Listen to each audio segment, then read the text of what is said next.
somebody apparently forgot to advise Ousmane Dembele that he ought to do some cardio during his self-imposed sabbatical from Borussia Dortmund. Dembele successfully forced a record transfer to Barcelona by sitting out BVB training, making Dortmund's decision to sell him even easier.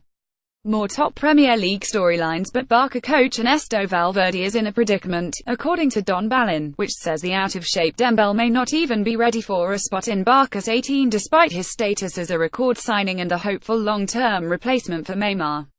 Of course we don't know whether Dembele was doing any training during his time away from BVB. He might have been running and winning 4-5 kiloseconds a day.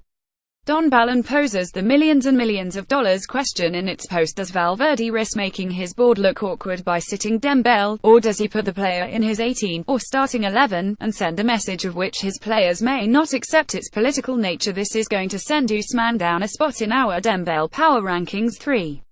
Ousmane Dembele, Barcelona 2. Moussa Dembele, Celtic 1.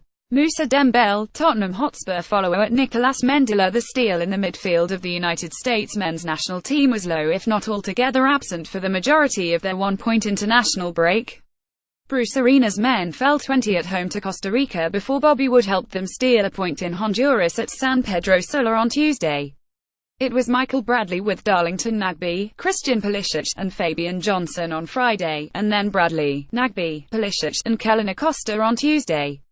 More World Cup prognoses for all confederations. Missing from that mix was combustible veteran Jermaine Jones, out with injury and apparently very much wanted by Arena. From MLSsoccer.com, I know I came from a long-time injury. I got injured with a toe, so me and US head coach Bruce Arena we talked and everything is okay. If I'm 100% fit, I want to focus first on the Galaxy, get that playoff spot, then focus in October on making the national team roster. The 69 times capped Jones has 4 goals for the national team, including a stunning blast against Portugal at the 2014 World Cup. With Jones, who's been injured for much of this year, the US has 1 draw and 2 losses in World Cup qualifiers.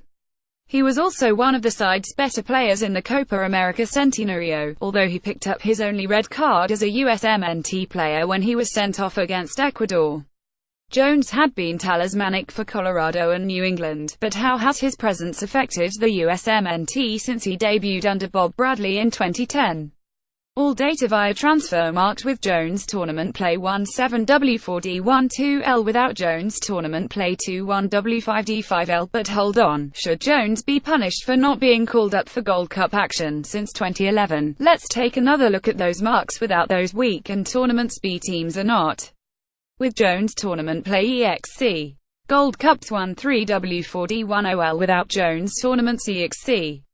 Gold Cups 7W3D3L. Jones played every minute of one of the United States' top World Cup performances in 2014 1W1D2L, as well as the CONCACAF Cup loss to Mexico. He also played in 5 Copa America matches 3W2L while missing the elimination match versus Argentina with a red card suspension.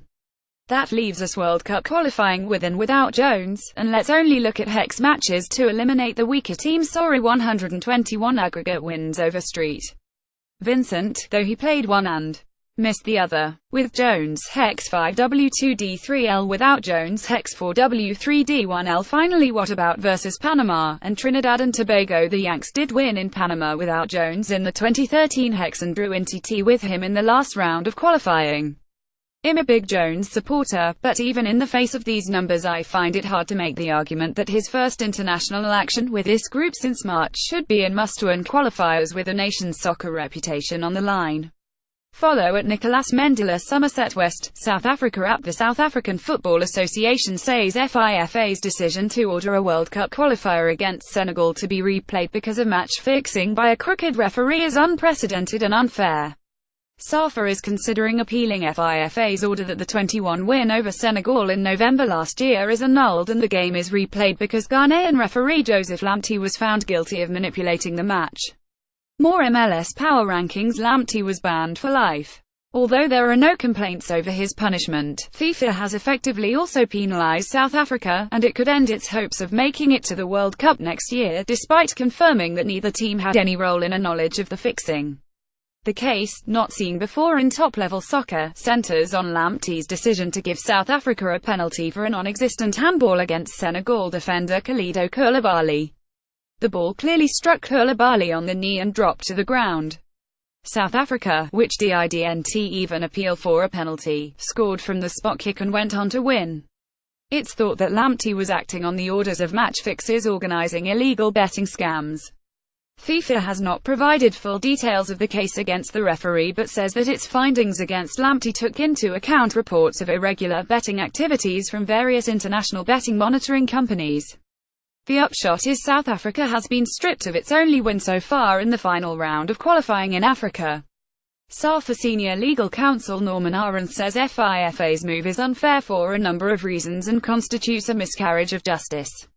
The Premier League has voted to close the summer transfer window before the season begins, a move which will change the landscape of the season's opening weeks. There are far more upsides to the move than downsides. The move should help clamp down on panic buys and bring cohesion to teams earlier in the season, but there are drawbacks for Premier League clubs.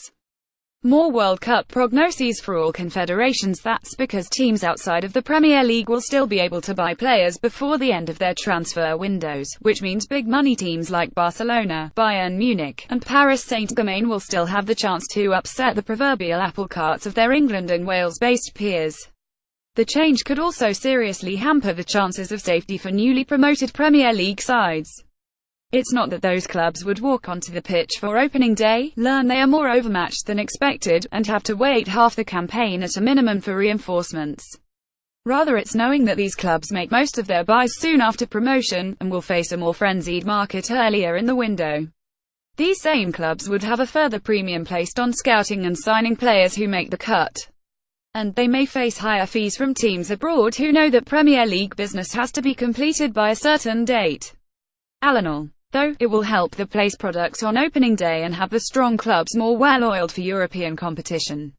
Follow at Nicolas Mendela. Chicago. At 41 cities in the United States, Mexico and Canada have submitted preliminary bids to host 2026 World Cup matches. The North American Bid Committee said Thursday its proposal will be sent to FIFA in March. The bid is expected to include up to 25 cities. At least 12 cities would ultimately be selected if the FIFA Congress picks the joint bid when it votes in June 2018. The 2026 World Cup will be the first with a 48-nation field.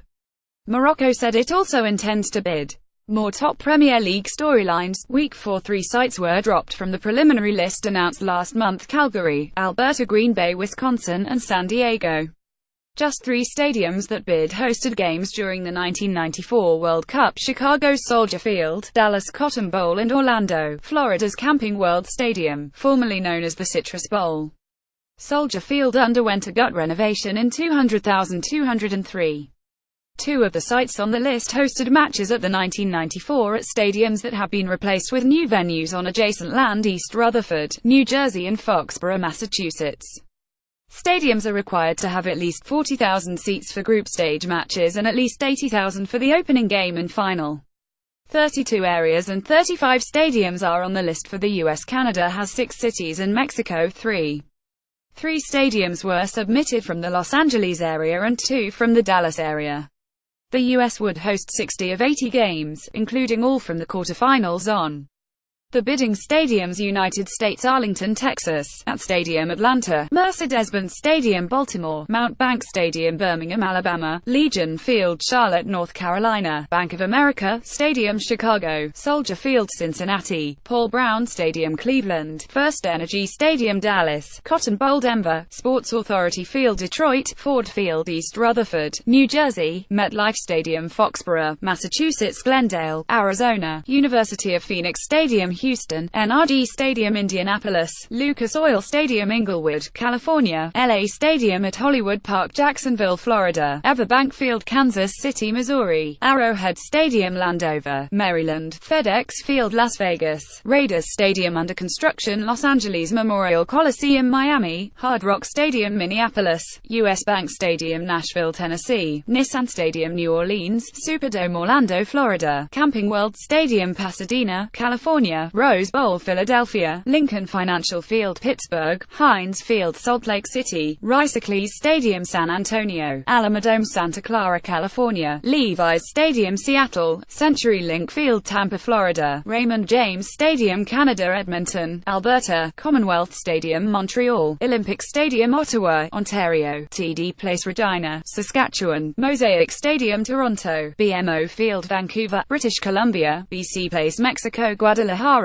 Estadio Chivas, Mexico City; Estadio Azteca, Monterrey; Estadio Rayados,